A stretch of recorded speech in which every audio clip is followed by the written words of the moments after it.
what are we up to here this morning? 200R4, we're going to put the governor back in, and we're going to put a new accumulator spring into the 1.2 accumulator, because the problem on this transmission, like another thing, I wouldn't say it's a problem, some people would love it, but this is a piece called the 1.2 accumulator. Now, the way you get the hardness of a shift has to do with the size of holes drilled in a valve body, little spring pressure, and of course these big springs that react against, well, we'll pour the rest of the oil out here, against a piston over here which is filled up with oil. Up in the, well, it's filled with oil here when the engine is running in this top section. And then when it shifts into second gear, you also get, coming from the oil that's going to the second gear band in this transmission, oil coming on the passage which will then react against the piston on the bottom and push up against this spring over here. And depending on how these springs are calibrated, you can see this one's a little bit thinner, the one that I'm holding in my left hand. That'll give you a slightly softer shift, which is what I want in the transmission, because at this point it's really too hard to shift going into second gear for the transmission. So with this, we're just going to quickly install this over here.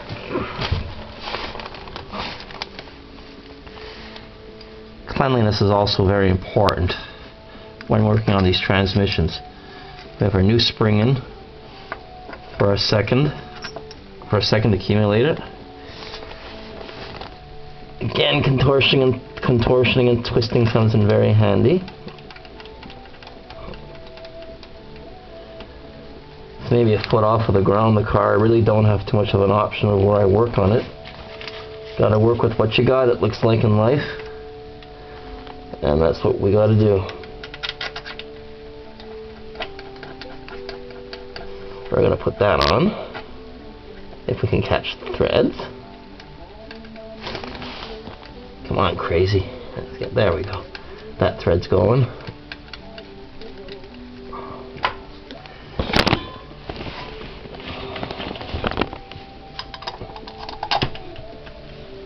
So what this is going to do again, it's going to soften up the 1.2 shift, because in this car, the way it's set up, the transmission, it can actually be a little bit annoying sometimes, and that gets pretty hard on the drive line from all the way from your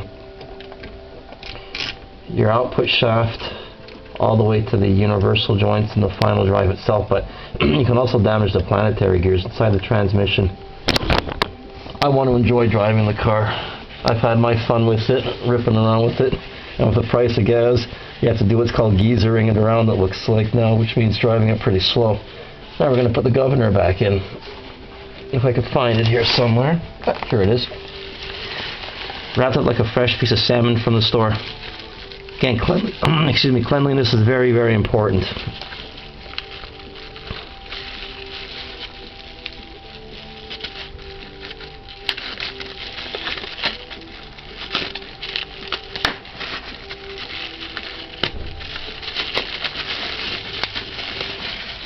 There we go.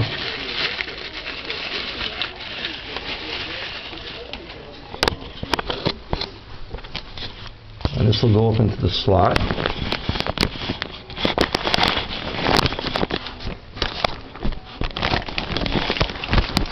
Try to make a little impromptu stand for the camera without messing everything up here.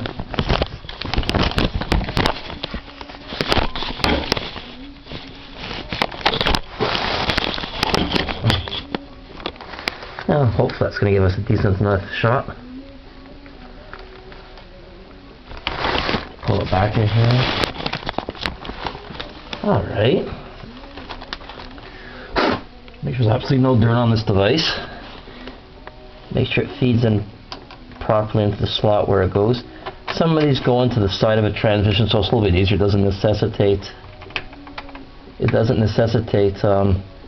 taking off oil pans and getting involved in all that sort of stuff. Okay, now the cover. We got to juggle with like one hand and a half.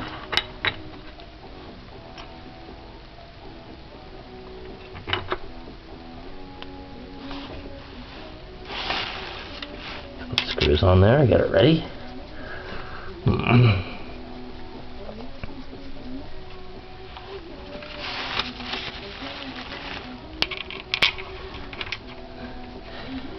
Now what's going to be happening is I'm going to be putting a drain plug into the transmission pan as well too,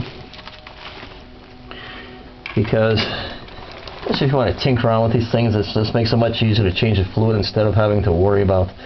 All in all, I'd say a good 7 liters came out of this thing. I'm glad I put the pan back on for the past couple of nights, because I took it off again. There was easily another 1.5 liters that would have certainly have overwhelmed this shallow pan that I had in the bottom. So for once I thought ahead and didn't end up with any ugly messes or anything like that. So let's see if we can get up here for a second. I'll tighten up those bolts in a minute. But basically that's what we have. Got to torque down the bolts properly to specs with an inch-pound wrench. Never be too careful. And anyway, try to get a light here. There's a drain plug that's going to be going onto the bottom of the pan. Try to get a proper light going. Grab one of them. Yeah, here we go.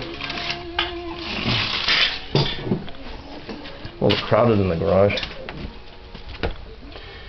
In the left front corner, right in the corner, because it has to clear what's called the rooster cone for the parking pawl on the transmission, that's where the drain plug is going to be going. That'll certainly help the cause and make it a little bit easier to work on this car with. And there's a filter I was just saying that's been modified. It has the O-rings below that orange sort of what they call the seal, which didn't work too well. And there's the JB Weld and the silicone glue around the filter to keep it from leaking from the sides. Anyway, that's it for now. We'll see what will happen with this project, where it ends up, and hopefully the car will be on the road within the next week or so. Happy trails, everybody. Bye-bye.